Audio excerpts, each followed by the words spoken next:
حضرت عمر رضی اللہ تعالیٰ عنہ فرماتے ہیں کہ ہم رسول اللہ صلی اللہ علیہ وسلم کی محفل میں بیٹھے ہوئے تھے کہ آپ صلی اللہ علیہ وسلم کی محفل میں ایک شخص آیا، اور کیا تھا؟ شدید بیاض الثیاب، انتہائی سفید کپڑے اس شخص نے پہنے ہوئے، شدید سواد الشعر، انتہائی سیاہ بال، لا یرا علیہ اثر السفر ولا یعرفہ منا احد۔ کتنی عجیب بات ہے، کہہ رہے ہم میں سے کوئی اسے جانتا بھی نہیں تھا لیکن اس پہ سفر کے کوئی آثار تھے بھی نہیں۔ تو بہت عجیب سی بات ہے یا نہیں ہے کہ ایک بندے کے اتنے سفید کپڑے، جبکہ وہ اس محلے کا بھی نہیں، کیونکہ پہلے تو اونٹوں پہ پیدل آتے تھے نا، تو بھائی میلے کپڑے ہوتے ہیں، ہم کہتے ہیں پتہ نہیں کہیں سے کہاں سے آیا ہوگا، مصر سے آیا ہوگا، شام سے آیا ہوگا، کہیں سے آیا ہوگا۔ وہ لوگ تو سب ایک دوسرے کو جانتے تھے، جیسے گاؤں میں جانتے، صدیوں سے اکٹھے رہ رہے ہیں، لیکن کپڑوں کی سفیدی سے لگ رہا ہے بھائی مقامی آدمی ابھی نہا دھو کے آیا ہے، مگر ہم میں کوئی اس کو جانتا نہیں ہے، اور ایسا جوان کہ اس کے انتہائی سیاہ بال، اور نبی سے اتنی بے تکلفی کا اظہار جیسے کوئی پرانا دوست ہو۔ حتی اسند رکبتیہ الی رکبتیہ ووضع کفیہ علی فخذیہ، اپنے گھٹنے نبی کے گھٹنوں کے ساتھ ملا دیے، ایسے دو زانوں چپک کے بیٹھ گیا، اور اپنے ہاتھ اپنی یا نبی کی ران مبارک پہ رکھ دیے۔ تو کتنا عجیب منظر ہے، لیکن حضرت عمر فرماتے ہیں ہم میں یہ گویا حدیث کا مفہوم ہے کہ ہم میں ہمت نہیں ہوئی کہ نبی سے پوچھے کہ یہ کون ہے۔ بھائی دیکھ رہے ہیں بس، جو بھی منظر ہے دیکھتے رہو، ہو کیا رہا ہے بھائی، نبی جب نہ اس کو ڈانٹ رہے ہیں نہ اسے کچھ کہہ رہے ہیں، ہوگا کچھ ہمیں نہیں پتا۔ اور پھر آگے کیا فرماتے ہیں کہ نبی سے سوال پوچھا، یا محمد اخبرنی عن الاسلام، آپ مجھے بتاؤ اسلام کیا ہے۔ تو آپ صلی اللہ علیہ وسلم نے بتانا شروع کیا، الاسلام ان تشہد ان لا الہ الا اللہ وان محمد رسول اللہ۔ سب صحابہ بیٹھے ہوئے ہیں، سب یہ منظر دیکھ رہے ہیں، مگر کسی کی ہمت نہیں ہے کہ وہ نبی کی مجلس میں پوچھ لیں۔ بھئی چپ کر کے دیکھتے رہو کیا ہو رہا ہے۔ ہم ہوتے 20 دفعہ ہم درمیان میں پہلے اس کو گریبان سے پکڑ کے باہر نکالتے ہیں، بھئی تو ہے کون، کس سے پوچھ کے آیا ہے، اور تو پہلے بتا، تو تیرے کپڑوں پہ نہ کوئی اثر ہے، جن تو نہیں ہے کہیں۔ بھئی دیکھ رہے ہیں کہ جب نبی کچھ نہیں کہہ رہے تو سب سے زیادہ اعتراض کس کو ہونا چاہیے تھا؟ نبی کو، تو نبی ہم سے زیادہ جانتے ہیں، تو جب وہ خاموش ہے تو ہم بھی کیا کریں، چپ کر کے بیٹھے رہے، آرام سے خاموشی سے بیٹھے رہے۔ اور پھر کتنا عجیب منظر کہ گھٹنے نبی کے گھٹنوں مبارک کے ساتھ ملا کے پوچھ رہے ہیں کہ اخبرنی عن الاسلام، آپ بتاؤ مجھے اسلام کیا ہے۔ تو آپ نے فرمایا اسلام یہ ہے کہ گواہی دو کہ اللہ کے سوا کوئی عبادت کے لائق نہیں، اور محمد صلی اللہ علیہ وسلم اللہ کے بندے اور رسول ہیں، وَتُقِيمَ الصَّلَاةَ وَتُؤْتِيَ الزَّكَاةَ وَتَصُومَ رَمَضَانَ وَتَحُجَّ الْبَيْتَ إِنِ اسْتَطَعْتَ إِلَيْهِ سَبِيلًا، رمضان زکات دو، رمضان کے روز نماز قائم کرو، زکات دو، رمضان کے روزے، اور استطاعت ہے تو حج کرو۔ فرماتے ہیں اس نے کہا صدقتا، اے محمد آپ نے سچ کہا۔ حضرت عمر کہتے ہیں ہمیں اور عجیب، فَعَجِبْنَا يَسْأَلُهُ وَيُصَدِّقُهُ، بھئی سوال بھی پوچھ رہا ہے اور خود ہی کہہ رہا ہے سچ کہا، کوئی یہ تو امتحان لینے کے لیے آیا ہے، اور امتحان کس کا ہو رہا ہے معاذ اللہ؟ پیغمبر صلی اللہ علیہ وسلم کا۔ بھئی جو سوال پوچھتا ہے وہ یہ تو نہیں کہتا کہ آپ نے جواب بالکل صحیح دیا ہے، اس کا مطلب آپ کو تو پہلے سے پتا تھا، تو پوچھ کیوں رہے ہیں ہم سے؟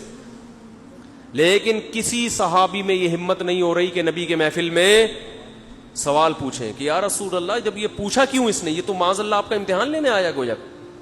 پھر اس نے پوچھا، جبریل، وہ بعد میں پتا چلا وہ فرشتے جبریل علیہ السلام تھے، پھر پوچھا کہ مل ایمان کیا ہے، مل ایمان، تو انہوں نے آپ صلی اللہ علیہ وسلم نے فرمایا ایمان یہ اللہ پر، اس کی کتابوں پر، اس کے رسولوں پر، اس کے فرشتوں پر، آخرت کے دن پر، تقدیر پر ایمان لایا جائے۔ صدقتا، سچ کہا۔ پھر انہوں نے پوچھا کہ احسان کیا ہے، پھر آپ نے فرمایا ان تعبد اللہ کأنک تراہ فإن لم تکن تراہ فإنہ یراک، اللہ کی ایسے عبادت کرو جیسے تم دیکھ رہے ہو، کیونکہ وہ تو تمہیں دیکھ رہا ہے۔ صدقتا، اس نے کہا بالکل سچ کہا متی الساعہ، قیامت کب آئے گی؟ تو آپ صلی اللہ علیہ وسلم نے یہ نہیں فرمایا لا ادری، مجھے نہیں پتا، کیونکہ آپ کو معلوم تھا کہ جیسے مجھے نہیں پتا سامنے والے کو بھی نہیں پتا، سمجھ رہے ہو، یہ کسی کو بھی نہیں پتا۔ تو یہاں آپ نے جواب میں یہ نہیں کہا مجھے معلوم نہیں ہے، بلکہ آپ نے بتا دیا کہ جیسے تمہیں معلوم نہیں ہے، یہاں تم صدقتا نہیں کہہ سکتے، جیسے مجھے معلوم نہیں ہے تمہیں بھی، اس لیے آپ نے فرمایا مل مسئول عنہا بأعلم من السائل۔ عربی بڑی خاندانی زبان ہے، خدا کی قسم، عربی جو ہے نا بڑی پیاری زبان ہے, کسی کو صحیح آتی ہو تو عربی کی بلاغت کا عربی میں ہی مزہ ہے. مل مسئول عنہا بأعلم من السائل, جس سے پوچھا جا رہا ہے وہ پوچھنے والے سے زیادہ نہیں جانتا. جس سے پوچھا جا رہا ہے وہ پوچھنے والے سے زیادہ نہیں جانتا. ہاں تو یہی نبی صلی اللہ علیہ وسلم نے جو فرمایا نا, مل مسئول عنہا بأعلم من السائل, یہ بھی کیا ہے؟ بلاغت ہے. جس سے پوچھا جا رہا ہے وہ سائل, مسئول سائل سے زیادہ نہیں جانتا. تو پھر حضرت جبریل نے, وہ جو انسان تھے وہ جبریل تھے, انسان کی شکل میں آئے تھے, انہوں نے پوچھا کہ علامات بتائیں, تو آپ نے فرمایا ان تلد الامۃ ربتہا. اس حدیث پہ جو ادب والی بات ہے وہ میں بھی گچی پکڑ کے رکھنا بھول نہ جاؤں, لیکن اس حدیث میں بات آ گئی ہے تو ایک دلچسپ بات کیا ہے, آپ نے قیامت کی پہلی علامت بتائی کہ باندی اپنے آقا کو جنے گی. یعنی لونڈی اور غلام سے جو بچہ پیدا ہوگا وہ ماں کا بیٹا کم اور ماں کا باپ بولو زیادہ, ماں کا مولا اور ماں کا آقا زیادہ ہوگا. غلام کی مثال نہیں دی کیونکہ غلام مرد ہوتا ہے نا, اس پہ تصرف تھوڑا سا پھر بھی کم ہوتا ہے, یعنی وہ آپ کی ملکیت میں ہوتا ہے لیکن اس پہ کنٹرول کم ہوتا ہے کیونکہ آدمی ہے. جب عورت آپ کی ملکیت میں ہوتی ہے لونڈی, اس پہ وہ تو کمزور ہے نا, اس پہ کیا ہوتا ہے آپ کا تصرف زیادہ. تو جو مکمل غلام اور باندی تھی وہ جب جنے گی جس نسل کو, تو ہونا تو یہ چاہیے تھا کہ جس نے جنا ہے اس کا مقام اونچا, لیکن جس کو جنے گی نا وہی اس پہ کیا کرے گا.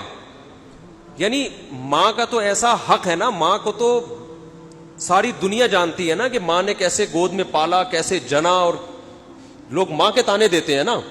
حضرت موسیٰ علیہ الصلوۃ والسلام نے جب حضرت ہارون کی داڑھی پکڑ کے کھینچی ہے نا, جب حضرت موسیٰ علیہ السلام کوہ طور پہ گئے تورات لینے, پیچھے بنی اسرائیل نے بچڑے کی عبادت شروع کر دی. ہارون علیہ السلام کو نگران بنا کے گئے تھے کہ ذرا ان کی حفاظت کرنا, بڑے نالائق لوگ ہیں, دائیں بائیں نہ ہو جائیں. تو جب واپس آئے تو دیکھا کہ وہ کیا کر رہے ہیں, بچڑے کی عبادت. تو حضرت موسیٰ کو سب سے پہلے غصہ کس پر آیا؟ حضرت ہارون پر. اپنے بھائی کی داڑھی پکڑ کے کھینچی کہ ما منعک اذ رأیتہم ضلوا, یہ گمراہ ہو رہے تھے, آپ نے روکا کیوں نہیں؟ تو حضرت ہارون نے کیا کہا, باپ کا واسطہ نہیں دیا بلکہ ماں کا. لا یبن امہ, اے میری اماں کے بیٹے, اے میری ماں کے بیٹے, کیونکہ یہ رشتہ فوراً سمجھ میں آتا ہے. ماں کا واسطہ کیونکہ محبت کی علامت ہے نا. ابا جو ہے نا وہ تربیت کے لیے اللہ نے بنایا, وہ محبت واپس زیادہ ابا سے امیدیں نہیں لگایا کریں. ابا کی ایک الگ ویلیو ہے, محبت بہت زیادہ کرتے ہیں ابا, لیکن وہ جتلاتے نہیں ہیں. وہ کہہ رہے ہیں تمیز سے زیادہ لاڈ پیار دکھاؤ گے نا ابا, یہ ہو گیا تمیز سے بیٹھ وہاں جا کے آرام سے, ٹھیک ہے نا, جو بات ہے ادب تمیز. ماؤں کو زیادہ ادب تمیز نہیں, ماؤں کو لاڈ چاہیے ہوتے ہیں. تو اس لیے ابا محبت تو بہت کرتے ہیں لیکن وہ آسانی سے سمجھ میں نہیں آتی کیونکہ تعظیم اس پہ غالب ہوتی ہے. اماں کی محبت 2 منٹ میں سمجھ میں آ جاتی ہے. تو جب بھی واسطہ دیا جاتا ہے کس کا؟ اماں کا. تو حضرت ہارون بھی واسطہ کس کا دے رہے ہیں کہ بھائی ایک ہی ماں کے ہم دونوں اولاد ہیں, آپ اتنی سختی تو نہ کریں نا, ماں کا واسطہ دے رہا ہوں آپ کو, یبن امہ, اے میری اماں کے بیٹے. تو ماں جو اتنا قریبی رشتہ ہے, جس کی محبت سب کو سمجھ میں آتی ہے, اس کو غلام بنا لینا تو یہ کھوپڑی میں آنے والی بات نہیں ہے. لیکن حدیث میں کیا آتا ہے, قرب قیامت میں بیٹا کیا ہوگا, ماں پہ حکومت کرے گا, بیٹا ماں پہ حکومت کرے گا. تو ہونا تو یہ چاہیے تھا کہ جو جنے, وہ جس کو آپ جن رہے ہیں وہ کوئی ایک قسم کی غلام ہو, ماتحت ہو, لیکن الٹا حساب ہو رہا ہوگا. تو یہ بھی پتہ چل رہا ہے کہ ادب مارکیٹ سے کیا ہونا شروع ہو جائے گا, شارٹ. مطلب حدیث کا یہی ہے کہ چھوٹے جو ہے نا وہ بڑوں کی جگہ ہو جائیں گے, اور بڑے, اور یہ خدا کی قسم آج اپنی آنکھوں سے میں دیکھ رہا ہوں, زیادہ تر لبرل لوگوں کے گھروں میں دیکھ رہا ہوں, دیندار گھروں میں کم. باپ اور ماں اپنے بچوں کو اسکولوں میں 15-20 ہزار روپے فیسیں دے کر بدتمیز بنا رہے ہیں باقاعدہ پیسوں کے ذریعے. یعنی اسکولوں میں پڑھا رہے ہیں, ماڈرن اسکول ہیں, اور بہت ہی ماڈرن قسم کے اسکول جن میں مذہب نہیں ہے, بچہ انگلش بہت اچھی بول لیتا ہے, اور ٹھیک ٹھاک فیسیں دے کے کیا کر رہے ہیں, اپنی نافرمانی پیسے دے کے سکھا رہے ہیں.